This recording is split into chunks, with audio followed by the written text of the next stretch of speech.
How did you survive being buried alive? I woke up to the sound of my own breathing, loud and panicked in absolute darkness. My hands were tied in front of me, and when I tried to sit up, my forehead hit wood, solid wood, inches from my face.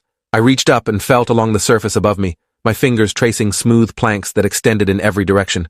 The reality hit me like ice water. I was in a coffin, underground. I could feel the weight of earth pressing down through the wood, could smell the mineral scent of fresh dirt mixed with something chemical I couldn't identify. My heart started hammering so hard I thought it would break through my ribs. I screamed, pounding on the lid with both fists until my hands ached. The wood didn't budge. The sound died in the enclosed space, muffled by earth and darkness.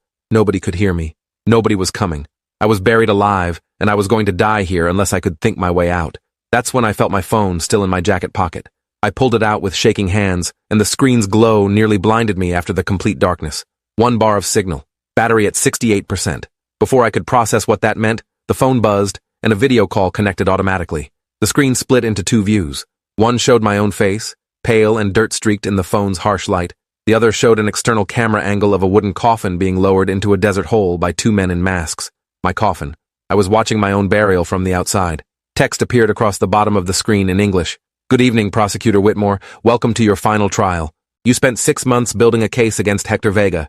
You used every legal trick to put our leader away for life. Now we use different tricks. The coffin has oxygen for 48 hours. Your phone battery will last maybe 36 hours. This live stream is broadcasting to 200 members of Sinaloa Norte who paid to watch. If you escape, you live. If you don't, you become a lesson to other prosecutors. The choice is yours." I stared at the screen, my mind trying to process what I was seeing. At the bottom, a chat window scrolled with comments in Spanish and English. Cartel members were watching in real time, commenting on my fear, making bets on how long I'd survive. 12 hours, Max, someone wrote. "He'll panic and waste oxygen," wrote another. "I give him 6 hours before he starts crying for his mother." They were treating this like entertainment, like I was a character in a movie instead of a human being dying in the dark. My prosecutor brain kicked in despite the terror trying to shut down my thoughts. This was evidence. This live stream was being recorded somewhere. These comments could be traced. The cartel had made a mistake by documenting this, by turning my murder into a spectacle.